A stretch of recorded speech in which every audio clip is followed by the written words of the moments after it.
السلام عليكم ورحمة الله. أهلا بكم في أكلات يايا. النهاردة إن شاء الله هنسيح لكم القشطة أو الزبدة ونعملها سمنة.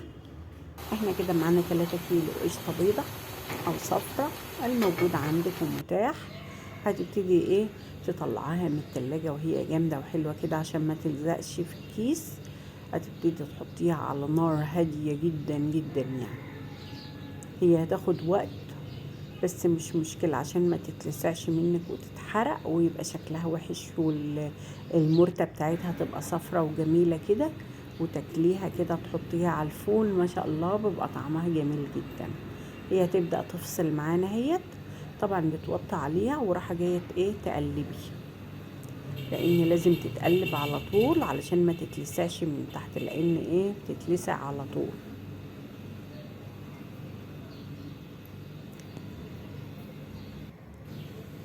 شايفين هي كده فكت معانا هي ما شاء الله. هتسيبيها بقى مع نفسها كده، بس تغيبي وتقلبي على طول على طول ايدك فيها عشان ما تشطش وتتلسع ويبقى طعمها وحش ومر وتسمر كمان.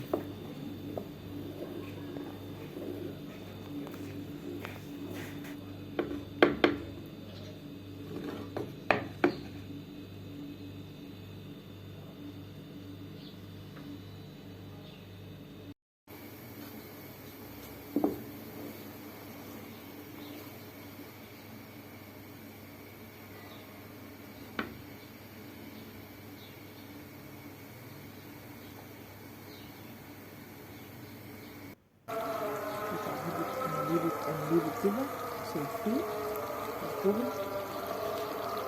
وتقعدي تقلبي على طول ايدك فيها علشان ما تتلسعش منها. وتبدأ بقى تفصل المرتة والسمنة.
بدأت اهيت خلاص، السمنة بدأت تظهر اهيت، شايفين عاملة ازاي؟ والمرتة لسه طبعا قدامها شوية كده، هي تقعد لها ساعتين 3 على البوتاجاز يعني. توطي كده وتسيبيها. شايفين هي بدأت تبقى حلوة معانا اهيت، بدأت تظهر السمنة.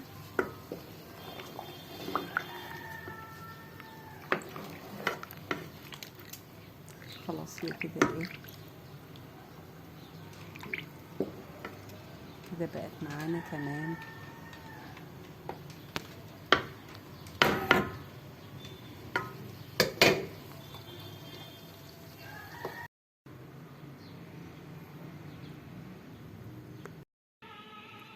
احنا كده معانا بقى السمنة خلصت معانا، والمرتة اهيت جميلة جدا. حطينا عليها ملح طبعا عشان كانت عدبة حلوة خالص، السمنة طبعا ما جمدتش، ومعانا السمنة جميلة خالص اهيت.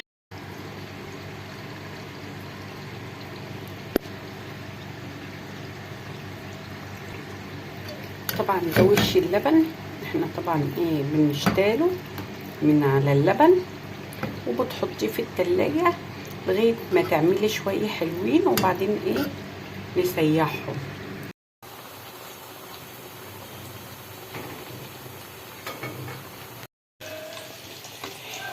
كده. ده احنا كده معانا وش اللبن. احنا بناخد الوش بتاع اللبن او الحليب بناخد الوش بتاعه ونعينه في الفريزر ونحطه بقى على البوتاجاز ونوطي خالص. انت ممكن بقى تقعدي تقلبي فيه كده لغايه الميه ما تطلع لوحدها والايه والزبده تطلع لوحدها، بس عشان وجع الدماغ فبحطه على البوتاجاز ووطي عليه خالص، بيبدا بقى يفصل معانا. بياخد وقت صحيح بس عادي يعني مش مشكله، احنا مع بعض.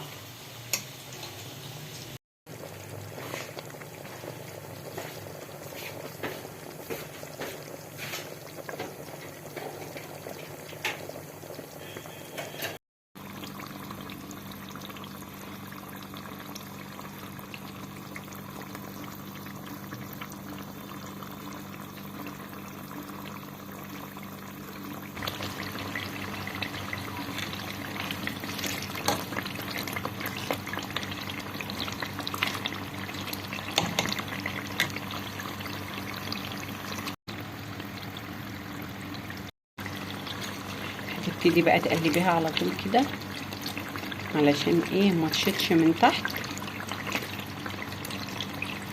هنسيبها شويه كمان.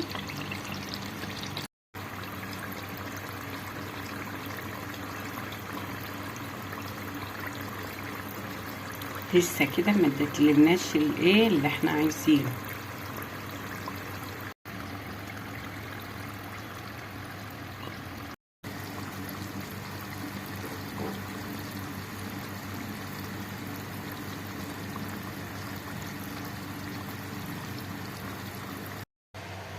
طبعا السمنه خلصت معانا اهيت، حطيناها في التلاجة.